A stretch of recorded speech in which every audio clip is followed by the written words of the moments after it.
오늘 본문 말씀을 가지고 함께 말씀 나누겠습니다. 아버지 앞에 비노니라는 제목으로 같이 말씀을 나누겠습니다. 이 에베소서를 기록하면서 바울이 두 번에 걸쳐서 에베소 성도들을 향한 중보기도를 해요. 첫 번째 중보기도는 몇 장에서 나왔어요? 1장에서 나왔어요. 1장에서 무슨 기도를 했느냐 하면 에베소 성도들이 올바른 믿음을 갖게 해주십시오. 하나님을 바로 알게 해주십시오. 이제 이런 기도를 했고요. 그리고 이제 오늘 3장에서 두 번째 중보기도를 하는 거예요. 두 번째 중보기도 하는 내용의 어떤 그 핵심은요. 사랑으로 완성되는 믿음을 주십시오. 그러니까 처음에 개인적으로 하나님을 더 알게 해달라는 기도를 했다면 지금은 조금 더 깊이 있고 넓이 있는 하나님을 사랑하고 하나님 안에서 이렇게 완성되어지는 믿음을 달라는 이제 그런 기도를 하고 있어요. 그래서 이제 그 기도에 대한 내용은 다음 주에 좀 살펴볼 거고요. 오늘은 좀 다른 측면에서 좀 살펴볼 건데 자, 오늘 14절과 15절 말씀, 오늘 본문 14절, 15절을 함께 먼저 봉독하겠습니다. 이러므로 각 족속에게 이름을 주신 아버지 앞에 무릎을 꿇고 비노니. 아멘. 자, 바울이 지금 이제 기도를 시작합니다. 그런데 누구에게 기도하는 거예요? 아니, 본문에 나와 있는 대로 말씀해 보시면 그죠? 아버지 앞에 무릎 꿇고 기도하는 거예요. 아버지 앞에. 누구 아버지? 네, 바울 아버지가 아니에요. 바울 아버지 아니고 하나님 아버지 앞에 무릎 꿇고 기도하는 거예요. 그럼 여러분, 왜 바울은 하나님께 기도한다 하지 않고 아버지께 기도한다라고 표현을 했을까? 도대체 우리 하나님은 어떤 분이기에 오늘 바울 사도는 그 이방인 성도들을 향하여 내가 아버지께 기도한다라는 표현을 했느냐 하는 거예요. 우리 하나님 아버지는 어떤 분입니까? 여러분이 알고 계시는 하나님은 어떤 분이에요? 그죠? 네, 좋은 거 다 갖다 붙이신대요. 좋으신 분. 근데 이제 오늘 바울은 지금 이제 그 하나님을 어떤 분이라고 표현했느냐 하면 14절에 보니까 하늘과 땅에 있는 각 족속에게 이름을 주신 분으로 표현하고 있어요. 하늘과 땅에 있는 모든 인류와 모든 피조물들에게 이름을 주신 분. 그분이 우리 하나님이라는 거죠. 근데 여러분, 보통 이름은 누가 누구한테 지어주는 거예요? 그죠? 부모가 자식한테 지어준단 말이에요. 주인이 소유물에게 이름을 지어주는 거예요. 그러니까 여러분들도 여러분의 이름을 누가 지어준 거예요?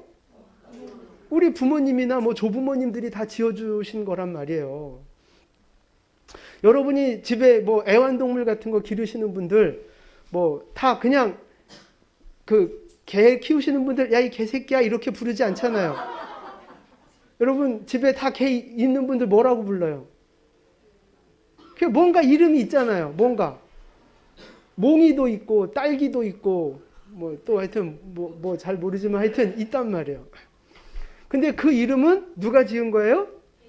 주인이 지은 거란 말이에요. 주인이. 이름은요. 주인이 소유물에게, 부모가 자녀에게 지어주는 거예요. 그러니까 하나님께서 하늘과 땅의 모든 것에 이름을 주셨다 하는 말의 의미는 뭐냐 하면 하나님께서 주인이 되신다는 이야기예요. 하나님께서 부모님이 되신다는 것을 표현하고 있는 거예요. 사실이 그래요. 하나님께서 이 세상을 처음에 창조하시면서 지금 우리가 빛이라 부르는 이 빛의 이름은 누가 지어주신 거예요? 하나님이 지어주신 거예요. 빛이 있으라 하심에 빛이 생겼고 우리가 말하는 낮과 밤의 이름을 누가 지으신 거예요?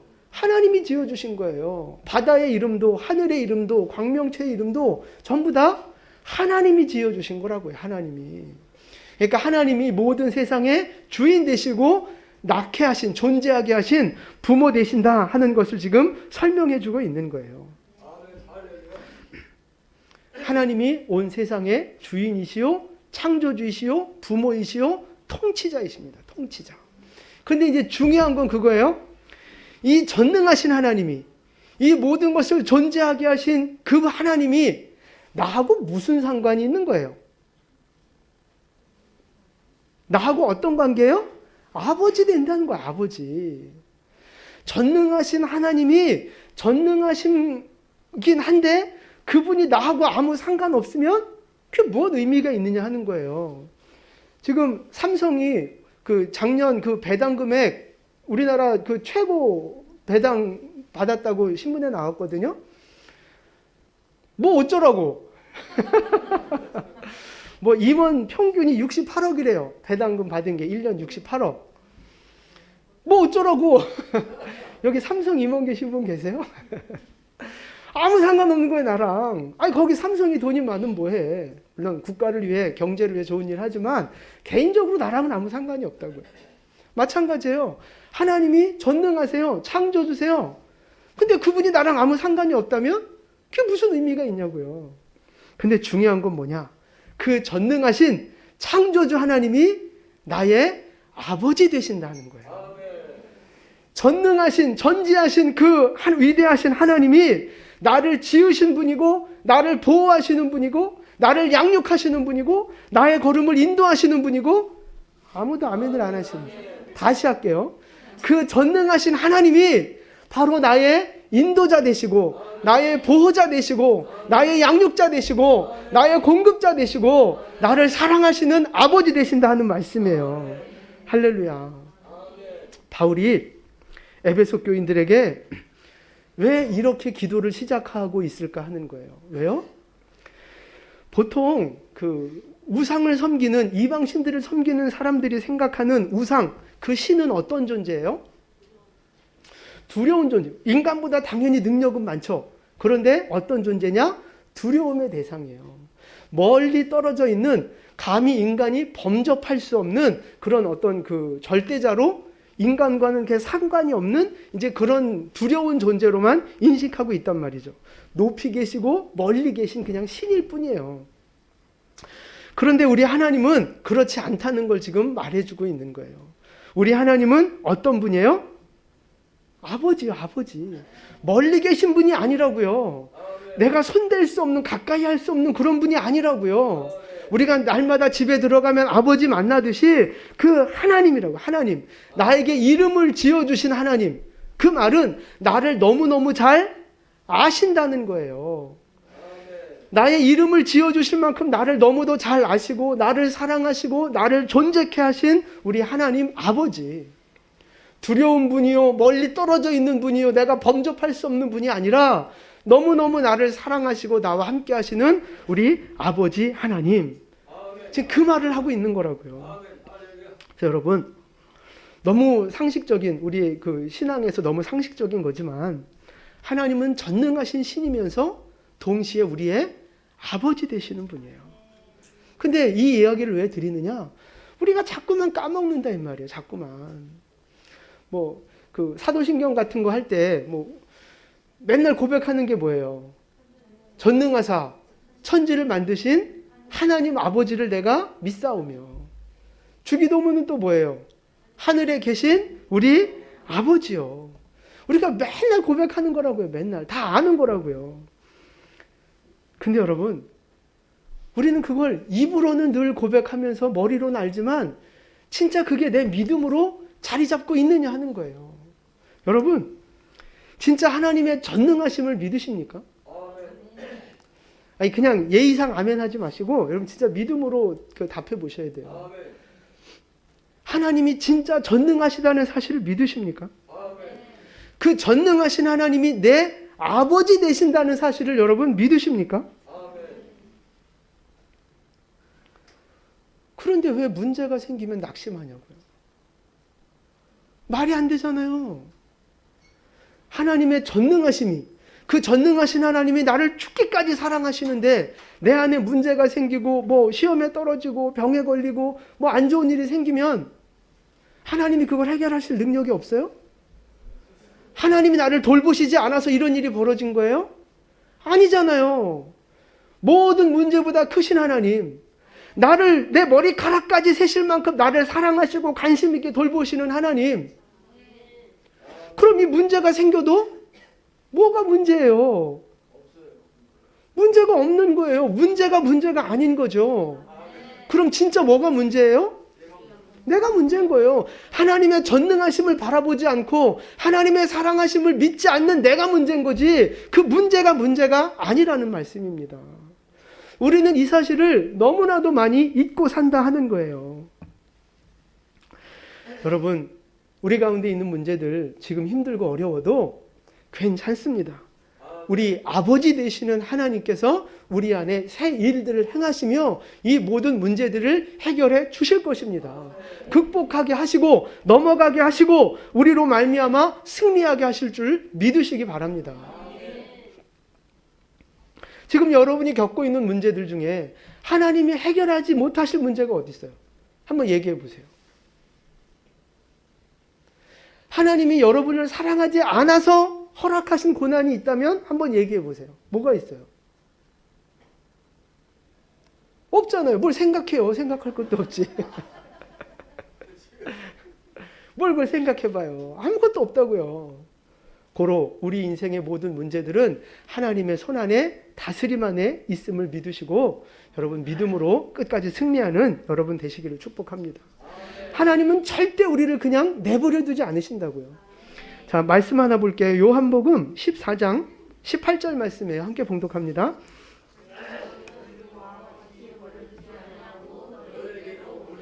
아멘. 고아처럼 버려두고 방치하고 그런 일 없다는 말씀이에요. 부모가 없는 고아는요, 자기가 문제를 해결해야 되고 자기 인생 자기가 책임져야 되잖아요. 그게 고아의 어떤 서러움이잖아요. 그런데 부모가 있으면 어떤 자녀에게 문제가 생길 때 누가 해결해줘요? 누가 도와줘요? 부모가 도와주고 해결하는 거란 말이죠. 근데 여러분, 지금 여러분은 영적으로 고아예요? 아니에요? 부모가 있어요? 누구예요? 하나님 아버지. 하나님 우리 아버지시잖아요. 여러분, 고아가 아니라고요. 하나님이 우리를 고아처럼 그냥 내버려 두고 잊어버리고 방치하고 절대 그렇게 하지 않으신다 말씀하셨어요. 육신의 부모가 자식을 책임지듯이 하나님께서 우리를 책임져 주시겠다 약속하셨습니다. 그러니까 문제 앞에서 여러분 낙심하지 마시고 어떤 큰 어려움이 고난 앞에서 원망하거나 불평하지 마시라는 말씀이에요. 여러분은 고아가 아닙니다. 하나님이 아버지 되셔서 여러분들을 사랑으로 돌보고 계심을 믿으시기 바랍니다. 이제 우리 부모 세대들 아버지의 마음 아시잖아요. 부모의 마음 아시잖아요. 비록 저놈의 새끼들은 부모의 마음을 모르지만 부모 마음을 몰라주지만 여러분 부모 마음 아시잖아요. 자식을 사랑하지 않는 부모가 어디 있습니까? 자식을 돕고 싶지 않은 부모가 어디 있어요? 여러분 우리가 그 마음, 그 자식을 향한 부모의 마음 우리가 다 갖고 있잖아요. 어떻게든 도와주고 싶고 가장 좋은 것을 주고 싶고 내가 저 자식의 인생을 끝까지 어떻게 내가 도와주고 싶은 그 부모의 마음. 여러분 죄인되고 타락한 우리 인간도 자식을 향해 그렇게 사랑의 마음을 갖고 있는데 하물며 선하신 하나님께서 그 자녀를 향한 사랑이 얼마나 크겠느냐 하는 거예요. 우리가 갖고 있는 그 부모의 사랑과 비교할 수 없는 사랑과 능력과 은혜로 오늘도 자녀된 우리들을 돌보고 계신 줄 믿으시기를 바랍니다. 여러분 제발 믿으십시오. 하나님께서 우리 아버지가 되셔서 우리의 인생을 책임져 주실 겁니다. 우리의 인생을 붙들어 주시고 도와주실 겁니다. 이 믿음 안에서 더 이상 흔들리지 마시고 우리의 아버지를 바라보며 끝까지 승리하는 여러분 되시기를 주님의 이름으로 축원을 드립니다. 아멘. 그래서 이제 바울이 아버지께 기도한다고 이제 아버지라는 말로 기도를 시작하는데요. 기도에 대한 내용은 다음 주에 살펴볼 건데 오늘 살펴볼 건 이거예요. 바울은 그 아버지 하나님이 어떤 분이라고 믿고 있는가? 아버지 하나님을 어떻게 받아들이고 있는가에 대한 말씀이에요. 20절입니다. 기도가 다 끝난 이후에 하는 고백인데요. 우리 20절을 함께 봉독합니다. 우리 가운데서 역사하시는 능력대로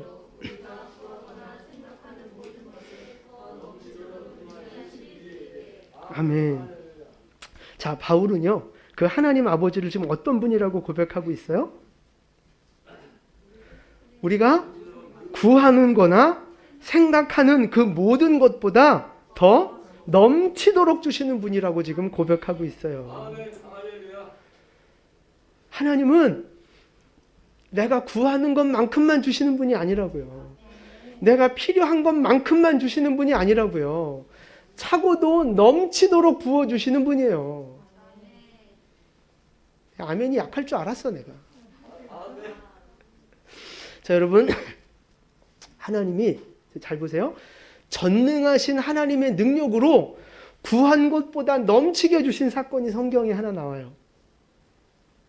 누구에게 그렇게 응답하셨을까요?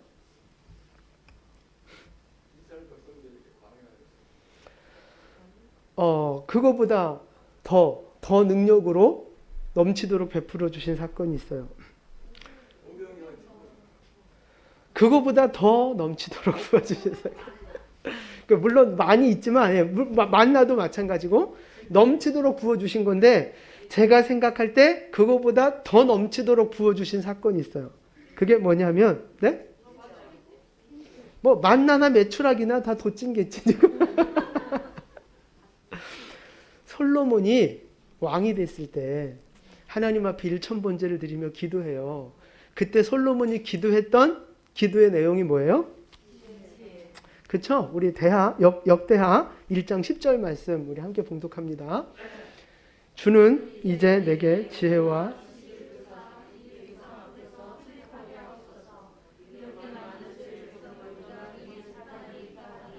아멘. 지혜와 지식을 구했다고요. 백성들을 잘 하나님 뜻대로 통치하기 위한 지혜와 지식을 구했어요. 그런데 그 솔로몬에게 하나님이 주신 응답은 뭐예요? 맞아요. 그 12절 말씀이에요. 12절 우리 함께 봉독하겠습니다. 그러므로 내가 내게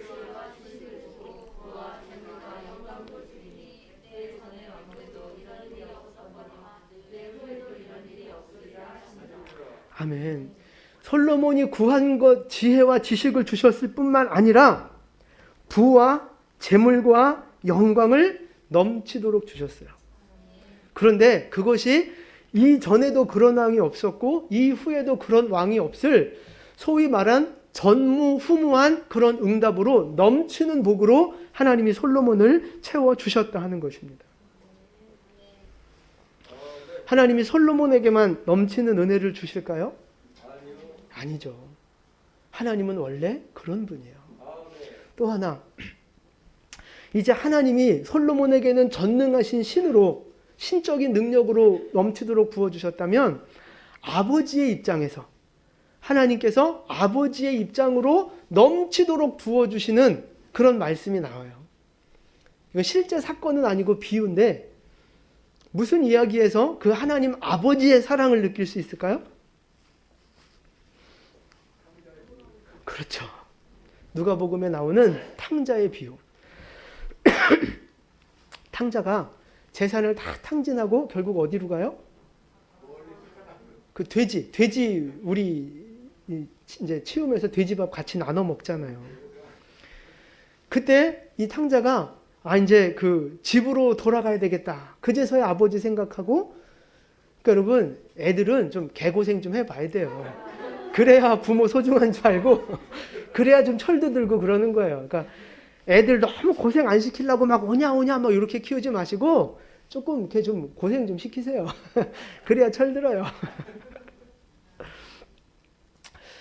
그래서 이제 이 탕자가 이제 아버지께 돌아가야 되겠다라고 생각하고 돌아갈 때 마음에 결심한 게 있어요. 돌아가서 아버지 나 잘못했습니다. 용서해 주세요. 이런 마음 절대 아닙니다. 그럼 무슨 마음으로 돌아갔어요? 그렇죠? 누가복음 15장 19절 말씀이에요. 함께 봉독합니다. 지금부터는 아버지의 아들이라 일컬음을 감당하지 못하게 했나이다. 나를 품꾼의 하나로 보소서 하리라 하고. 이제부터는 아버지 아닙니다. 나 아들 아닙니다. 그냥 품꾼의 하나로 써주십시오. 그냥 밥이나 좀 실컷 먹여주시고 일 부려 먹고 밥이나 좀 주시는 일꾼으로라도 나를 받아주십시오. 그렇게 부탁하는 거예요.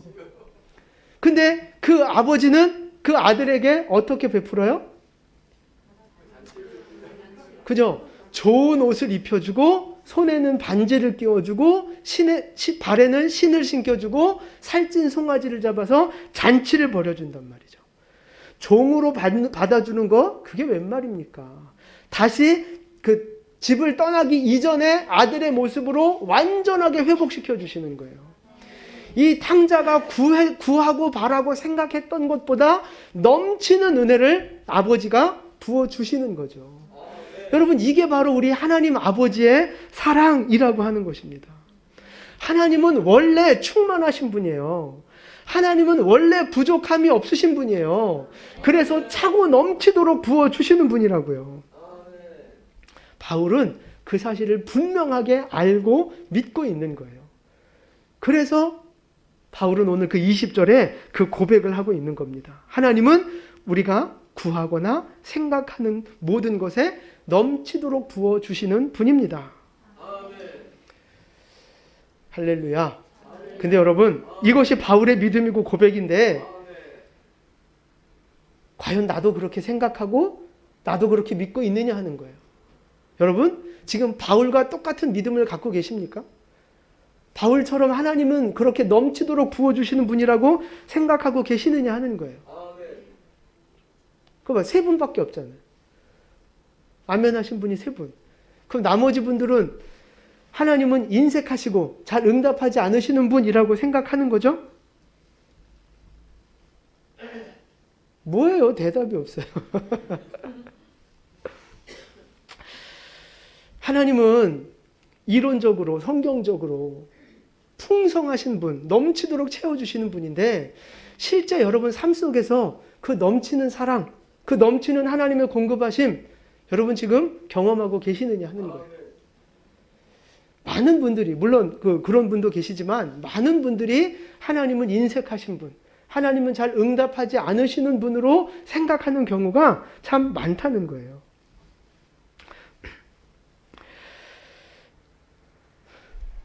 (20절에) 있는 넘치도록 채워주신다 하는 이 말씀을 이제 가장 기본적으로 우리가 해석하고 적용하면 그런 거예요.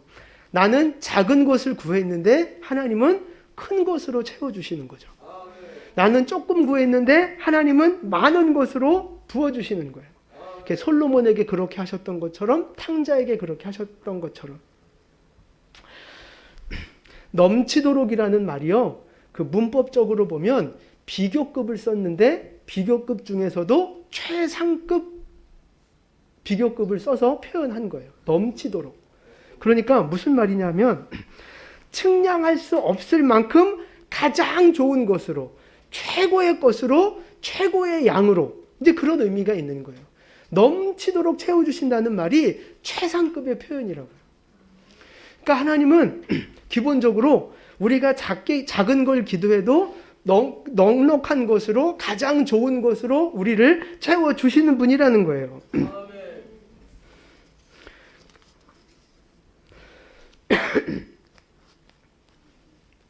근데 이런 말씀을 들으면 우리 안에 이렇게 반문이 올라올 때가 있어요. 욱하고 하나님을 향해 그 화나는 마음이 올라올 수 있어요. 기도해도 안 주시는데요? 여러분, 기도하는 거 다 응답 받으셨습니까? 그럼 우리가 여기 안 있지. 이렇게 안 살죠. 기도해도 안 주시는데요? 어떻게 된 거예요? 야고보 사도가 그 답을 오늘 우리에게 주고 있어요. 야고보서 4장 2절과 3절 말씀에 우리 함께 봉독합니다. 너희가 얻지 못함은 구하지 아니하기 때문이요 구하여도 받지 못함은. 아멘. 첫 번째, 기도하지 않으니까 받지 못한다는 거예요. 기도하지 않으니까. 아닌데요? 기도하는데요? 구하여도 받지 못하는 이유는요, 정욕으로 쓰려고 잘못 구하기 때문이라는 거죠. 내 욕심을 위해서, 내 편안함을 위해서 기도한다는 거죠. 하나님의 뜻을 위해서, 하나님의 영광을 위해서가 아니라 내 욕심 채우려고 기도하는 거라는 거. 그래서 하나님이 응답하지 않으신다는 거예요. 여러분, 우리가 구하는 것마다 하나님이 다 응답하신다면 우리가 더 잘 될까요? 망할까요? 우리가 더 잘 돼요? 생각해 보세요. 지금 여러분이 살면서 갖는 많은 소원들이 있잖아요. 하나님이 그걸 진짜 100% 다 이루어 주신다고 생각해 보세요. 여러분 인생의 플러스가 될까요? 마이너스가 될까요?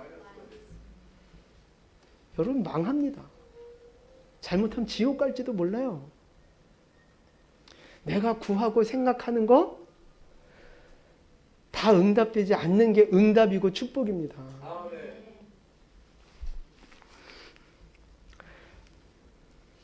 제가 신학을 할 때 아주 소박한 꿈을 가졌어요. 들어서 아시는 분도 계시겠지만 내가 이 다음에 어른이 돼서 이제 실제 목회를 하게 되면 내가 조그만 교회 해야 되겠다는 그 소박한 꿈이 있었어요. 성도 수는 한 2만 명 정도 아주 소박한 꿈을 갖고 있었죠. 네. 그리고 이제 만약에 이제 내가 개척을 하면 제가 부목사 할 때 인기가 좀 있었거든요. 성도들이 이제 저를 이렇게 많이 좋아해 줬어요. 그래서 저는 제가 개척을 하면 100명 모이는 거 금방 될 거라고 생각했어요. 금방. 왜 웃어요? 근데 지금 이제 7년 차인데, 개척 7년 차인데, 현실은 아직 이제 상가에 있는 거죠, 우리는. 왜 넘치도록 주시지 않을까? 분명히 하나님은 뭐 내가 내 욕심 위해서 구하는 거 아니잖아요. 하나님 나라 위해서, 선교를 위해서 더 큰 교회 구하는데 하나님 왜 주시지 않을까? 만약에요, 제가 생각하고 제가 구하는 대로 하나님이 다 응답해 주셨다면 제가 진짜 30대 나이에 몇백 명, 몇천 명 하는 교회, 40대 2만 명 되는 교회를 했다면 생각해 보십시오, 여러분. 저 같은 인생이 얼마나 교만해졌고 얼마나 타락하다가 하나님의 그 마음을 아프게 하다가 저는 제가 지옥 갔을 것 같아요. 분명히 타락했을 겁니다. 그래서 그렇게 목회적으로 세상적으로 이렇게 성공하지 않은 것이 저에게는 축복이라고 저는 믿습니다.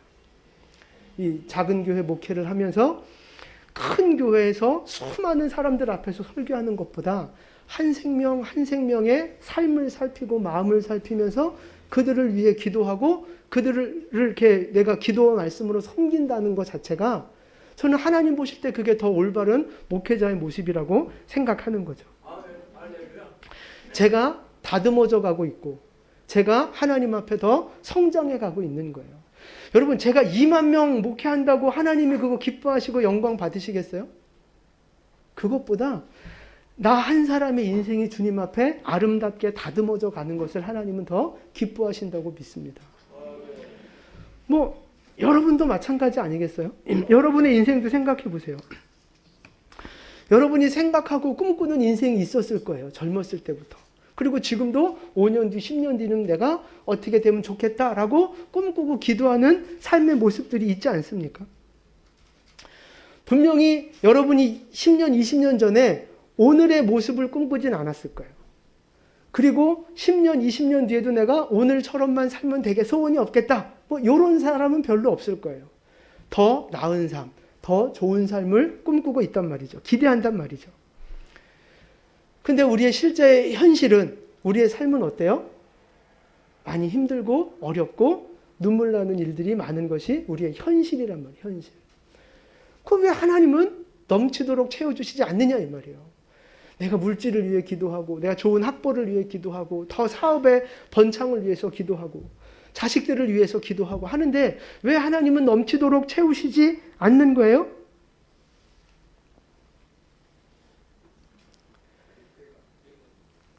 아직 때가 안 됐어요?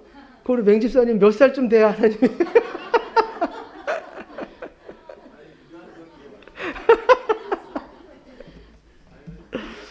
그러니까 한 40대만 돼도 아직 때가 안 됐다 이렇게 생각하고 위로받을 수 있는데 마지막 때가 가까워오고 있잖아요, 이제. 그럼 이게 뭐냐 하는 거, 이게 뭐냐. 분명히 하나님은 넘치도록 채워주신다 했는데, 솔로몬에게도 탕자에게도 그렇게 넘치는 복을 주셨는데, 왜 나의 인생은? 그럼 넘치도록 주신다는 이 말씀은 나랑 상관없는 말씀인 거예요? 아닌 거예요, 아닌 거예요. 상관이 있는 거예요. 그럼 이 문제를 어떻게 풀어가야 되는 거예요? 제가 이 말씀을 붙잡고 기도할 땐 첫 번째는 단순하게 제가 생각한 건 그거예요. 기도하면 분명히 하나님이 더 좋은 걸 주신다는 거예요. 그건 변함없는 진리고 사실이고 약속이에요. 우리가 기도하면 하나님이 주십니다. 근데 기도해도 받지 못하는 이유는 아까 말씀드린 대로 정욕으로 쓰려고 잘못 구하거나 중언부언하거나 믿음 없이 기도하거나 아니면 그 기도의 분량이 채워지지 않거나 어쨌든 이런저런 이유로 하나님이 응답하시지 않는 경우들이 있다는 말이에요.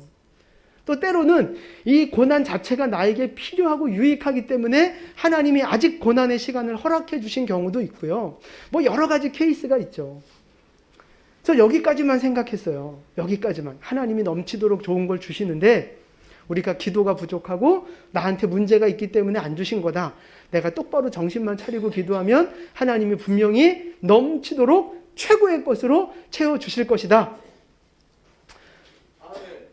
이것도 아멘 하셔야죠. 이것도 약속이고 사실이니까. 근데 이게 끝이 아니라는 거죠. 이게 끝이 아니다. 그럼 뭘까? 그러면 정말 믿음으로 기도하는 모든 사람들은 다 우리나라 가장 첫 번째 상위 0.1% 인생들이 다 돼야 되는데 그건 아니란 말이죠. 또 그렇게 가르치는 것이 복음의 전부는 아니란 말이죠.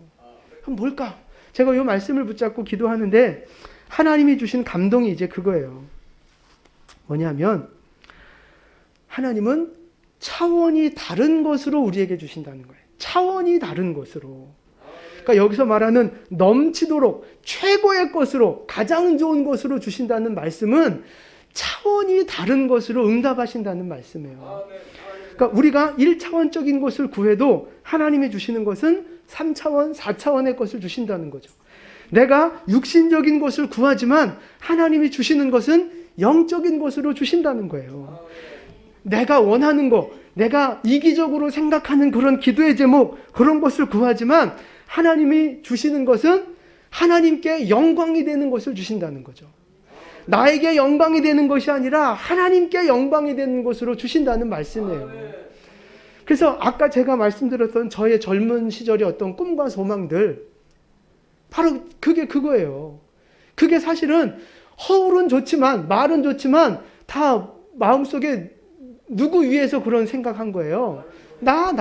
내가 큰 목사가 되고 내가 아주 큰 대형교회 목사가 되고 그런 욕심들이 있었단 말이죠. 그걸 부인할 수 없는 거예요. 그런데 하나님이 나는 그런 걸 기도했지만 하나님이 나에게 주신 응답은 영적인 복으로 내 영혼의 성숙함과 진정한 어떤 목회자로 나를 다듬어 가시는 하나님의 차원이 다른 응답으로 나에게 응답하시더라 하는 거죠. 그 여러분의 인생도 마찬가지예요. 여러 가지 물질적인 거, 환경적인 거, 진로 여러 가지로 우리가 기도해야죠. 기도하셔야 됩니다. 하나님은 또 그렇게 허락하시기도 하실 겁니다. 그런데 그거보다 더 중요하고 더 깊은, 더 넘치도록 주시는 은혜는 뭐냐면 차원이 다른 응답을 우리에게 주신다는 거예요. 육신적이고 물질적인 것으로 응답하시는 것에서 그치지 않고 영적인 것으로, 영원한 것으로 하나님 앞에 영광이 되는 것으로 우리에게 응답하신다 하는 것입니다. 이런 관점에서 봤을 때 내가 생각하고 기도하는 것보다 하나님은 넘치도록 가장 좋은 것으로 우리를 채우시는 분인 줄 믿으시기를 바랍니다. 하나님은 차원이 다르게 응답하시는 분이에요.